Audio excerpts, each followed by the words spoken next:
Well, konnichiwa, dragons, and welcome to this instructional video for Lesson 2, Part 3, Corporations. The main idea behind this economics lesson is corporations are businesses in which groups of owners, called stockholders, share in the profits and losses. With that in mind, by the end of watching this video, you'll be able to explain how a corporation is formed, describe how a corporation is organized, explain how stocks and bonds differ, and describe the advantages and disadvantages of organizing a corporation. Now that the outcomes for this lesson have been shared with you, let's get started.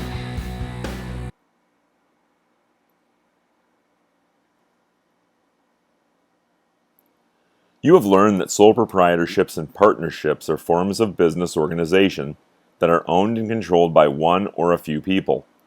Unlike sole proprietorships and partnerships, corporations are legally distinct from their owners and are treated as if they were individuals. This means corporations can own property, hire workers, make contracts, pay taxes, sue and be sued, and make and sell products. What kinds of companies are organized as corporations? Companies in industries such as food, steel, and oil tend to be organized as corporations. Insurance companies, supermarket chains, and major companies that sell to businesses or consumers also tend to be organized as corporations.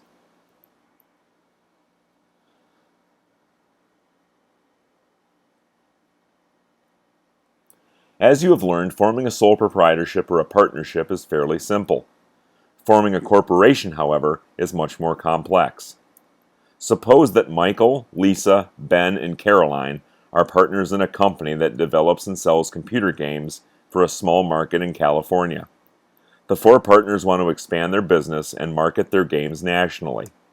Adding a fifth partner would not increase their borrowing power enough to pay for the planned expansion. To put themselves in a better financial position, they decide to transform their partnership into a corporation. Caroline suggests that they consult a lawyer to handle the extensive paperwork and many legal issues. The first step in forming the new corporation is to apply for a state license known as the Articles of Incorporation. This application includes the following 6 pieces of information: name and purpose of the proposed corporation, the address of the corporate headquarters, the method of fundraising the corporation will undertake, the amount of money the corporation expects to raise, names and addresses of the major corporate officers, and the length of time the corporation is intended to exist, either indefinitely or for a specified period of time. The Articles of Incorporation are reviewed by state officials who, if everything is in order, grant a license or corporate charter, which permits the formation of the new corporation. Michael, Lisa, Ben, and Caroline submit their Articles of Incorporation and receive the corporate charter for their business, which they have named CompuFund.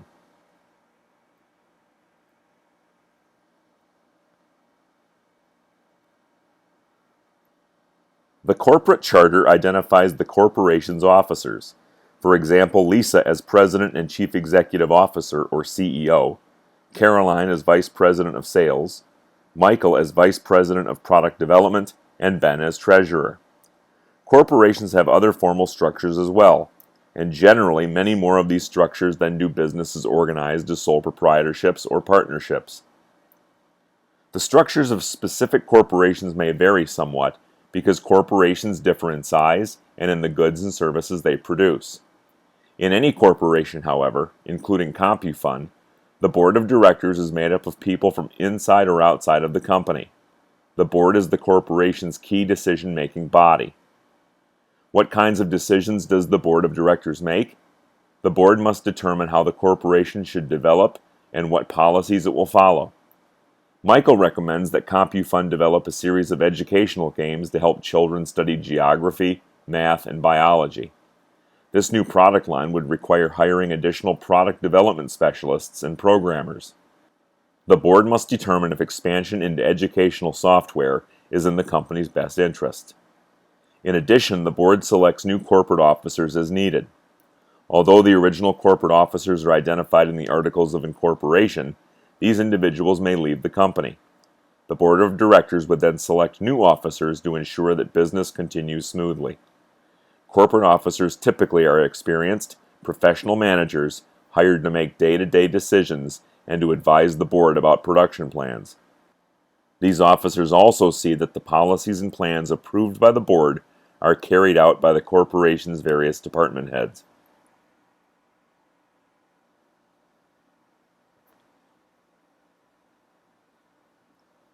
The board of directors is also responsible for deciding how the corporation will raise funds. The most common way in which corporations raise funds is by selling stock. Stock represents ownership of the firm. This ownership is issued in portions known as shares. If you buy 100 shares of stock in a company, you own 100 pieces of that company. If that company has issued 10,000 shares, you own 1% of the firm. Why might you want to own stock? It is an investment. You hope that the company will do well so that your shares will increase in value and you will receive part of the profits. The profits paid to you as a shareholder are called dividends. You receive dividends as a return or profit on your investment. What other benefits do you enjoy as a shareholder? The answer depends on the type of stock you own. Corporations issue two kinds of stock, common and preferred. Common stock provides shareholders with a voice in how the company is run and a share in any potential dividends.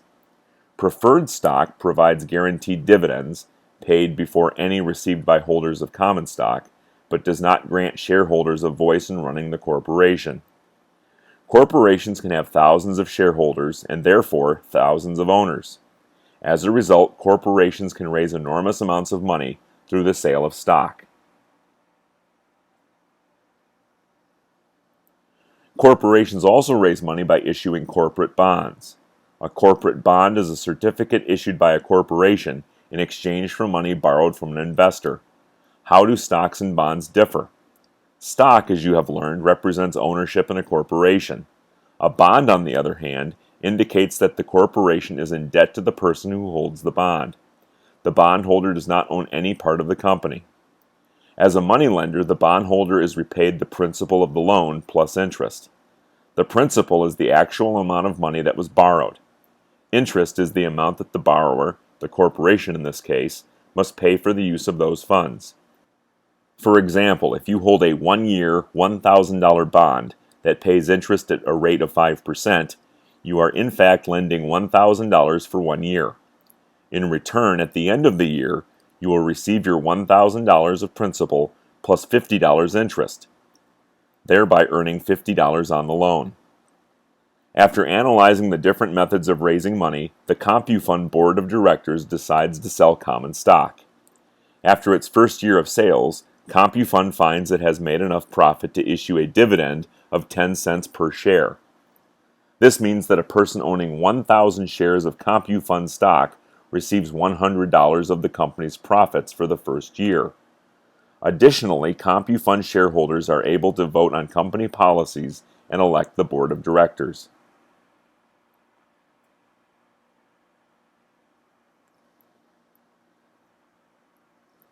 Corporations have two sets of advantages. One group of advantages is enjoyed by the stockholders, and the other is enjoyed by the corporation itself. For stockholders, the major advantage is limited liability. If a corporation fails, the loss to its stockholders, for example, is limited to the amount they invested.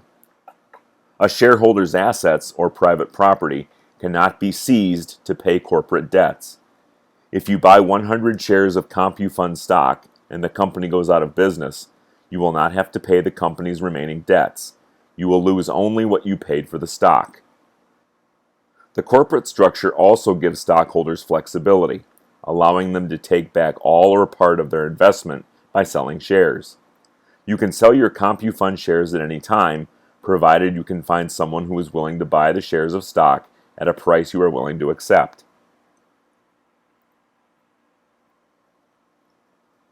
Limited liability also benefits a corporation's founders.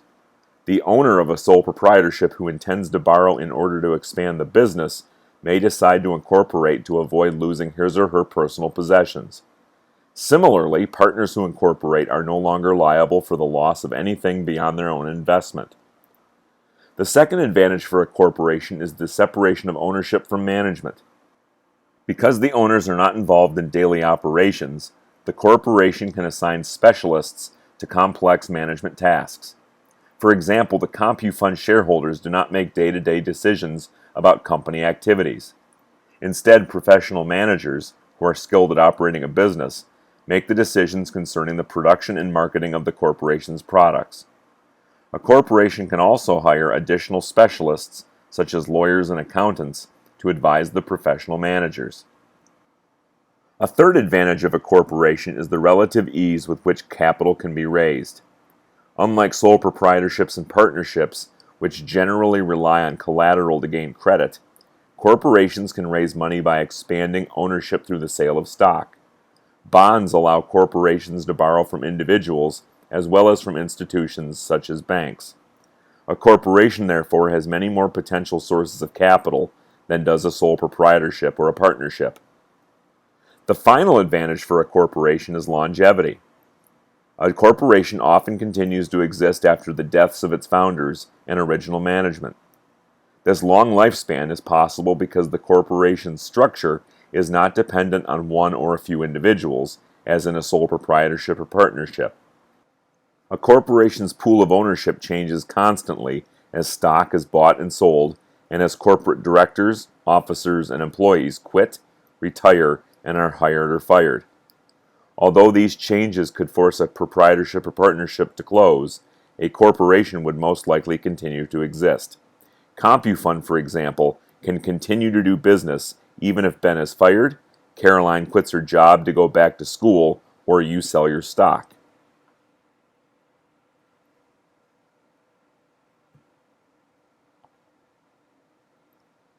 Although there are several disadvantages to this form of business organization, most affect the corporation itself rather than individual stockholders. What are these disadvantages? First, a corporate charter can be expensive and difficult to obtain. Costs vary from state to state, but attorney fees and filing expenses may total several $1,000s. Second, the federal and state governments regulate corporations much more closely than they do sole proprietorships and partnerships. In addition to obtaining a license, a corporation must follow specific government guidelines when selling stock. A corporation may also face stiffer legal regulations, such as having to publicize financial information about its sales and profits. A third disadvantage for a corporation is the slow process of decision-making.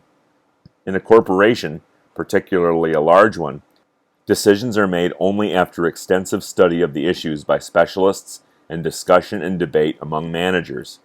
This process can be further slowed if disagreements take place between top-level managers and the board of directors over such matters as establishing hiring practices and setting production goals. The main disadvantage for stockholders seems at first glance like an advantage. Stockholders can earn a profit without actually working for the company. This may seem very appealing as a way of earning an income without having to work for it. In reality, however, this situation means that stockholders are far removed from the actual running of the business. Although you earn money in the form of dividends from your CompuFund stock, you have no direct participation in developing and selling new products. As a result, you and the other stockholders are not likely to have the sense of pride, accomplishment, and personal satisfaction often felt by sole proprietors or partners, even though you are an owner of the corporation.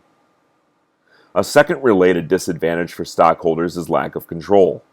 Although stockholders technically are able to influence the company, their power is generally limited.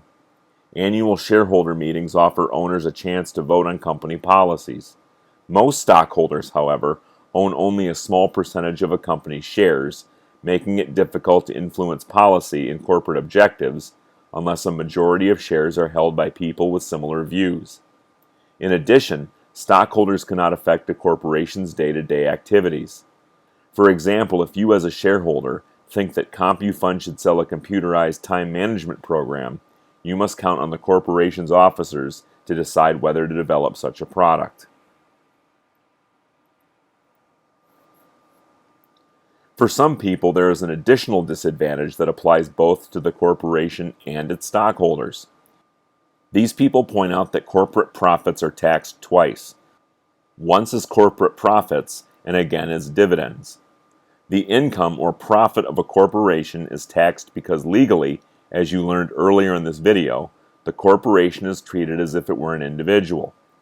Next, these after-tax profits are distributed to shareholders as dividends. The government views dividends as income for the stockholder, so he or she must pay income tax on this money in addition to the taxes paid by the corporation.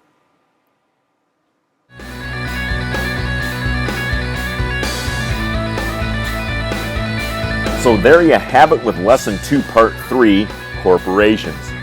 At this point, you should know that the corporation is a complex type of business organization, legally treated as if it were an individual, and corporations offer advantages and disadvantages to both the stockholders and the corporation itself.